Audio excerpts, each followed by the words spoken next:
Welcome to Matters Financial and Geopolitical from a Frontier. Thank you kindly for stopping by. I do appreciate it. I know everyone has a busy week. I certainly had a busy one this week. I'm looking forward to hosting Ambassador Bob Godek at MindSpeak on Saturday the 13th. We host MindSpeak at the Intercontinental. And let me quickly read you his resume. Robert F. Godek was nominated by President Obama on September the 19th, 2012. to be the next US ambassador to Kenya and sworn in by Secretary of State Clinton on January the 16th, 2013.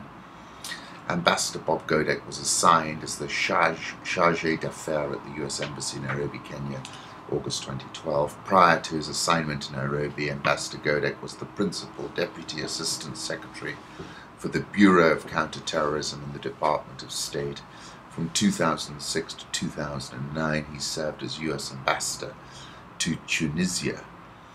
Ambassador Godek has also served as a Deputy Assistant Secretary in the Bureau of Near Eastern Affairs and was Deputy Coordinator for the transition in Iraq, charged with organizing the transition of policy and operational elements of the CPA and the stand-up of the US mission in Iraq. Before his work on Iraq, Ambassador Godek was Acting Deputy Chief of Mission and Minister Counselor for Economic Affairs at the US Embassy, Pretoria, South Africa. He has also served as Economic Counselor at the US Embassy, Nairobi, Assistant Office Director for Thailand and Burma in the Bureau of East Asian and Pacific Affairs, and Director for Southeast Asian Affairs at the Office of the US Trade Representative. Ambassador Godek joined the Foreign Service in 1985, has a Master of Arts degree in International Relations from Yale University, as well as a Bachelor of Arts degree in Foreign Affairs from the University of Virginia. He attended the State Department's Senior Seminar and has received a Presidential Meritorious Service Award, a Distinguished Honor Award, and many other awards and commendations. And he's going to be a very interesting guest, no doubt about that. And we've got the excitement around POTUS's visit, and I think there'll be a lot to speak about. As I said, we hold it at the Intercontinental. There is a little link on Rich Wrap-Ups about what MindSpeak is all about. We serve breakfast from 9:30 a.m. It is a free-to-attend forum, and look forward to that very much. If you haven't seen Stephen Jennings' tour de force earlier in the week, that video is now uploaded on the website and can be found on the front page or alternatively on Rich Wrap-Ups. My home thoughts turned to Alexander Pushkin. It is better to have dreamed 1,000 dreams than never to have dreamed at all. Kenya Pick's Heavenly Sunrise over the Masai Mara, very beautiful, couldn't resist it, I must admit. And then two more Pushkin quotes. Better the illusions that exalt us than 10,000 truths. And finally, ecstasy is a glass full of tea and a piece of sugar in the mouth. Middle East, dark plots afoot, says Con Hallinan. A quiet meeting this past March in Saudi Arabia and a recent anonymous leak from the Israeli military set the stage for what may be a new and wider war in the Middle East. Gathering in the Saudi Arabian capital of Riyadh were Turkish President Recep Tayyip Erdogan, newly crowned Saudi King Salman, and the organizer of this get-together, the Emir of Qatar. The meeting was an opportunity for Turkey and the Saudis to bury a hatchet over Ankara's support, which Riyadh opposes, to the Muslim Brotherhood, and to agree to cooperate in overthrowing the Syrian government of Bashar al-Assad. The pact prioritized the defeat of the Damascus regime over the threat posed by the Islamic State and Al-Qaeda, and aims to checkmate Iranian influence in the region. If the Iranian influence obviously exists, and for them Syria is a red line. However, the Turks and the Saudis are not quite on the same page when it comes to Iran. Turkey sees future business opportunities when the sanctions against Tehran end, while Riyadh sees Iran as nothing but a major regional rival. The Turkish-Saudi axis means that Turkish weapons, bomb-making supplies and intelligence, accompanied by lots of Saudi money, are openly flowing to extremist groups like the Al-Qaeda-associated Nusra Front and Ara al-Sham, both now united in the so-called Army of Conquest. The new alliance has created a certain amount of friction with the United States, which would also like to overthrow Assad, but for the time being is focused on attacking the Islamic State and on inking a nuclear agreement with Iran. This could change, however, because the Obama administration is divided on how deeply it wants to get entangled in Syria. If Washington decides to supply anti-aircraft weapons to the Army of Conquest, it will mean that the United States is thrown in its lot with Turkey, Saudi Arabia and Qatar. My conclusions are that the Saudi Arabia is taking the fight to Iran in Yemen and in Syria, and very aggressively under King Salman. From the Gulf Times on May the 6th, I'll put up a photograph of the Emir of Qatar meeting the Saudi leaders in Riyadh. From Mike Walker, April 13th, Erdogan and Saudi Arabia's King Salman, just confirming what the writer Con has been saying. But Erdogan, of course, is not the ally he was pre the election. Foreign policy was not a major campaign issue in Turkey's general election on Sunday. However, a 10 percentage drop in the ruling Justice and Democratic Party support deprived it of a simple majority in the new parliament. And whilst it cannot be attributed, says Badr Kumar, to the foreign policy trajectory, nevertheless it changes the dynamics. Does not, it's been the Saudi-Turkish axis over the Syrian conflict which took shape and was making tremendous progress, as we can see on the battlefield.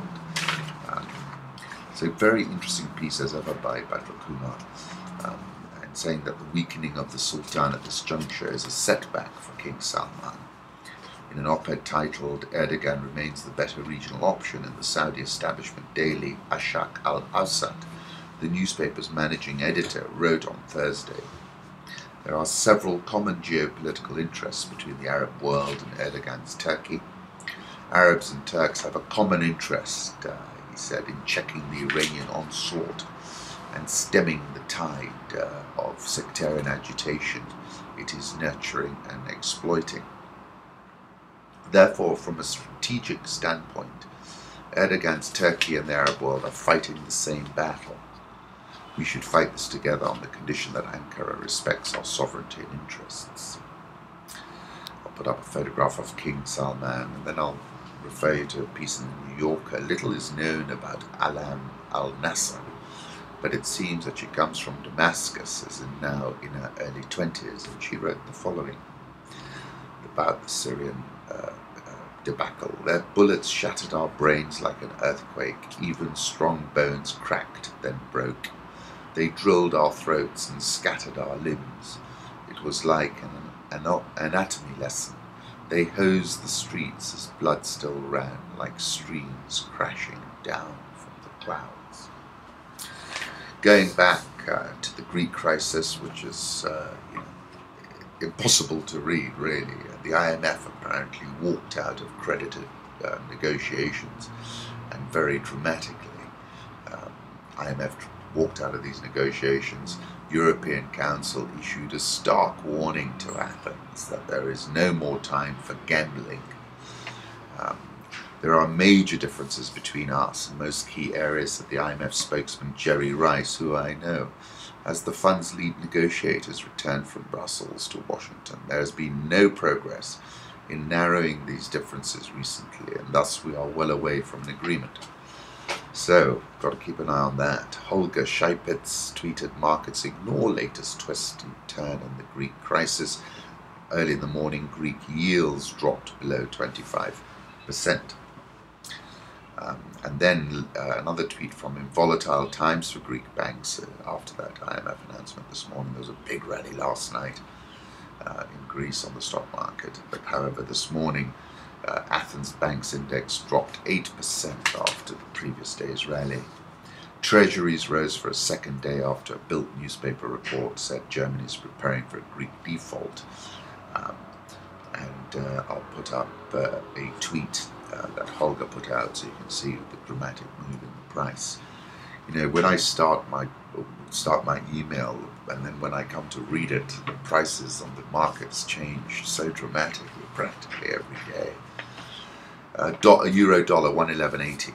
Dollar index around the 95.20 level. Japanese yen 123.69. Swissy is at 0.9345. Merkel took the euro down by saying, you know, they weren't keen on a strong euro. Pound 154.92. Aussie 0.7708. So a little bit of a rebound going on there right now. And the New Zealand dollar is also below 70 but trying to move higher. Rial 309.21, Egyptian pound 762.24, and the rand is at 1242.06. I'll put up a 3-month chart of the dollar index, and I think they're going to hike rates eventually.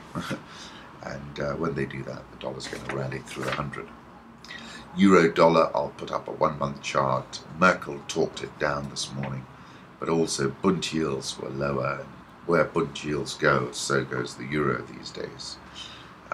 Holger again tweeted, Bunds continue to regain ground, 10-year yields dropped to 0.86%, but obviously things can move on a dime, as we found out. Hunt Sader tweeted, did German long-term bond futures really rip 3% higher this morning? This is from yesterday.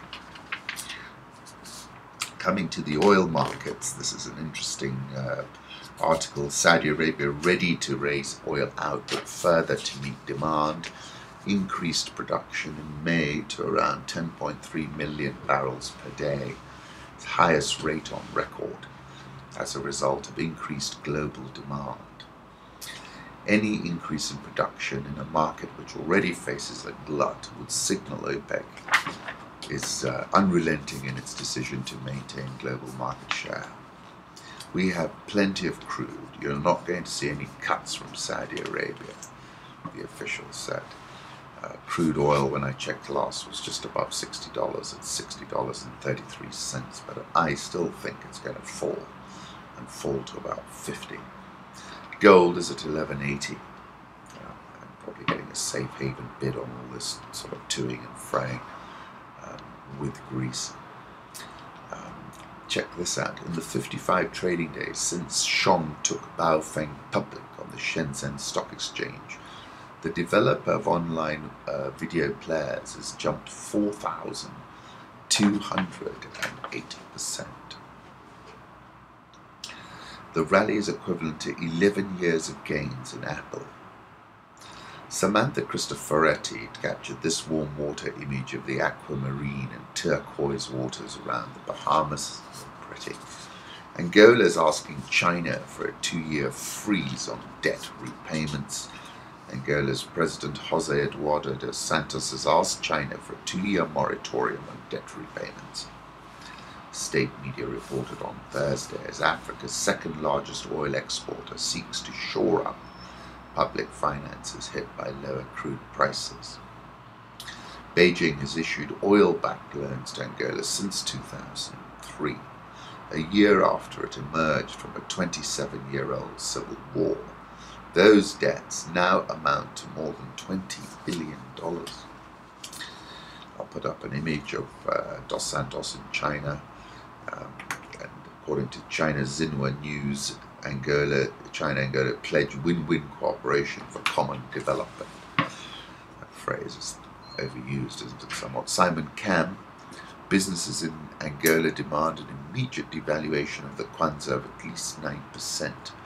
Economists say a 15 to 20% reduction may be needed.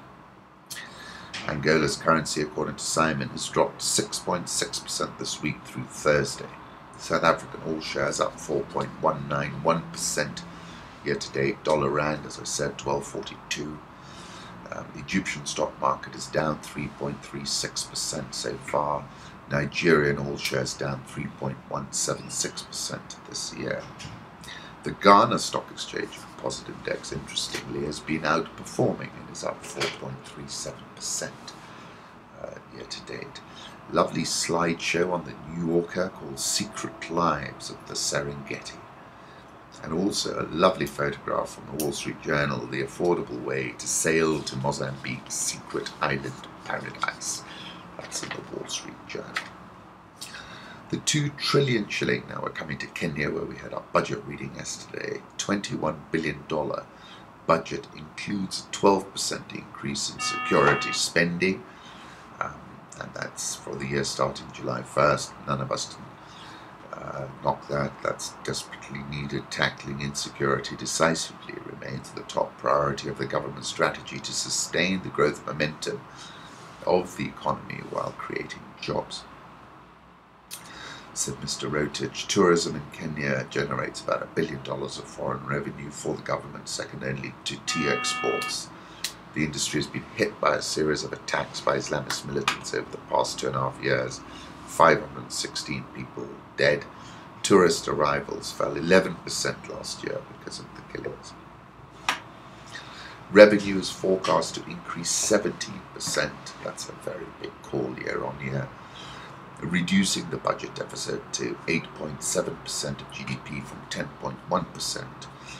The government plans to finance the deficit by borrowing 340.5 billion shillings offshore, that's just over $3 billion, and about $2.5 billion worth in the domestic market. I just think, last year you could put your hand up. Everyone would say, how much do you want? This year I think it's slightly different. Post Ghana, post this big currency sell-off that I wrote about over that weekend. Measures including an increase of the fuel levy, this was quite clever, by 3 shillings per litre. That's going to raise a lot of money. And raising import duties on sugar to $460 per metric tonne from $200 were announced to boost revenue.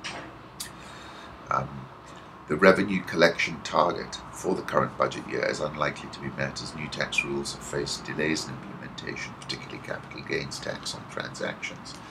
And efforts to broaden the tax base have only had limited results, said Claire Allenson. Rotich announced that the 5% capital gains tax on share transactions introduced on January the 1st would be scrapped. Well, that's a positive step. But it is replaced with a 0.3% withholding tax. Kenya's continued to spend money on infrastructure, 143.9 billion shillings going to a railroad under construction. About 132.2 billion shillings will be spent on the expansion and maintenance of the road network. And then there's been an allocation for the energy industry as well. Business Daily is leading with a story of how Rotich is raiding landlords and motorists to finance his budget. He's basically bought a landlord rental tax in. And then he's also raised the bank capital requirement over a 36-month period from 1 billion to 5 billion. It should signal a merger or two, not too many, I don't think. Interesting piece in The Economist. More Kenyans work in private security than in tourism. A watchman stands on an abandoned lawn by a white sand beach. A sign says activity centre, but no one is having fun. We used to play a lot of sports and games, says the guard. Now the only man left watching is watching out for intruders. The Nyali International is one of the oldest and biggest beach hotels in Mombasa on the Kenyan coast. Once full to the brim with European tourists, it struggles to fill 20% of its rooms, even though many of its competitors have closed. The original staff of 260 has been cut in half. Meanwhile, the number of guards at the hotel has increased from a handful to 70 to 80 in the past years. At least 30 are on duty at any one time. Split between an in-house team and 2 security firms. The front gate is secured with 2 separate barriers that never open at the same time. Guards watch all occupied corridors, police patrol the perimeter. Nothing terrible has actually happened at or near the hotel, but a vicious cycle of attacks by Islamist extremists and police reprisals along the coast and beyond has made everyone nervous. Nairobi is said to have 100,000 guards, making security its biggest employer, Even middle-class homes are watched by yawning men in uniform. Most Kenyans worry more about ordinary crime than terrorism, and some of the growth in private security reflects a rise in GDP and the arrival of ever more foreign investors occupying shiny offices that would need guarding almost anywhere in the world. But still, in a world where tourists have lots of choice, Kenya cannot afford its reputation for mayhem. I'll put up a photograph of the Mombasa-Nairobi Railway just outside the entrance to Savo East. And we're looking forward tremendously to going down to Savo on Saturday. And I'll also put up a photograph of Fort Jesus, Mombasa. According to the Business Daily, Chumi's chief executive Jonathan Siano's contract is set to end next month. I think it's time for him to go now. I'll put up a link for Chumi's share price. Kenya shilling is at 97.396. The Nairobi All Shares negative 0.1166% this year. The NSE 20 is negative 7.198% this year. But today the market is for the most part a sea of blue as people take the scrapping of the capital gains tax positively. I hope to see it might speak tomorrow into continental Nairobi. 9:30 breakfast. We start at 10. We end at around 12. Thank you so much.